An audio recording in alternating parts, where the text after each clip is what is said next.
So guys, I played Hellblade 2. Well, some of it. And we need to talk. You failed them. Don't listen to him. They are dead, like your mother.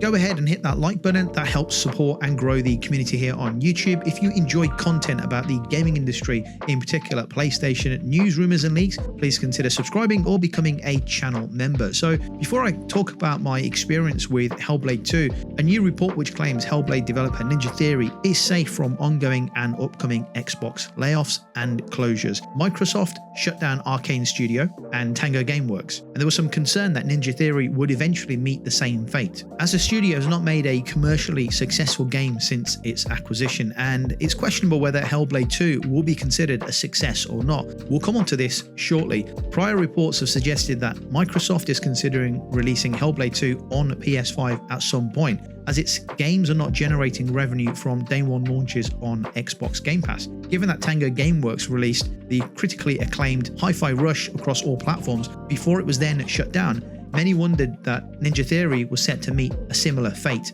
However, according to Windows Central Jez Corden, there's no plans whatsoever to close the studio down anytime soon, and additionally he claims that Microsoft has greenlit the studio for its next game. Following a second round of mass layoffs across Xbox, which saw Bethesda ripped apart, reports emerged that Microsoft's gaming division is set to go through a third round of cuts in the near future. Whether that happens or not, Ninja Theory seems safe, well at least for now. Now, Ninja Theory released Hellblade 2 to mixed reactions. The game, as of creating this video, sits at an 81 Metacritic review based on 86 review scores, which I know a lot of people would say should be higher, but in my opinion, any score of 80 and above on Metacritic should really be considered relative success. Although please don't think that Metacritic scores should be considered when deciding on buying your next game.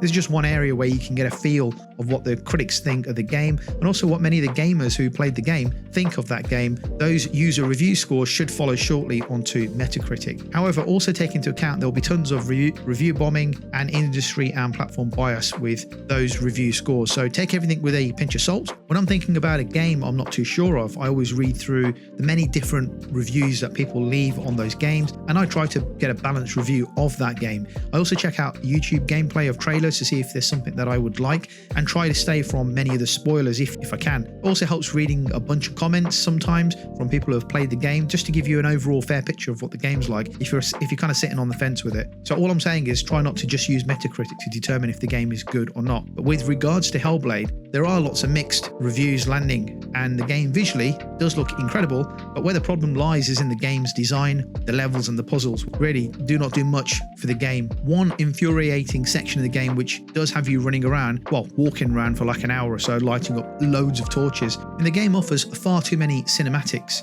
which have you take in magnificent visuals. However, at this stage you may as well have some popcorn ready, because there's far too many cutscenes at the expense of gameplay, and the gameplay that you actually are involved with is pretty basic.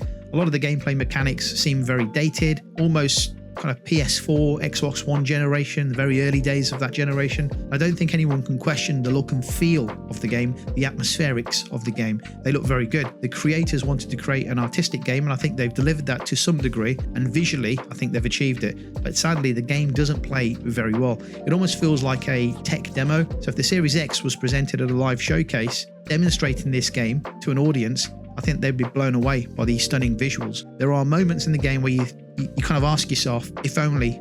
So many opportunities to dig a little deeper, go a little further, but sadly those moments are few and far between. This game could have been and should have been so much more. And the other problem is that the game is incredibly short, somewhere in the region of about 5 to 7 hours long, depending on how you play it. And it normally wouldn't be an issue for me. That's not really about the quantity or length of the game, it's more about the quality of the experience. You also have to ask yourself some serious questions about the decision making and who is responsible for this output, right? Who's delivered this game, and why has it come out like this, where one half of the game is great, and that's the visuals, but the mechanics and gameplay is not very good.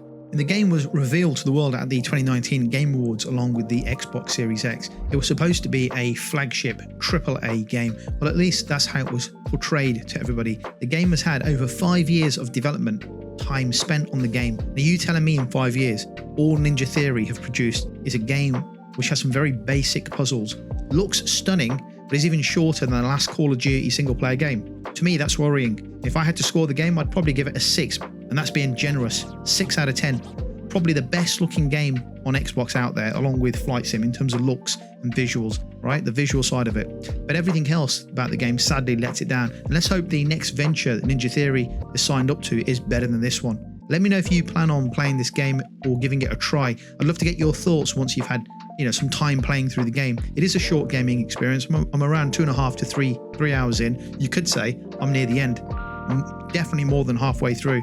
You can probably play through it in 1 or 2 sittings. So let me know your thoughts down below in the comments. But that's going to do it for the video, guys. Thank you for watching, and I'll catch you on the next video.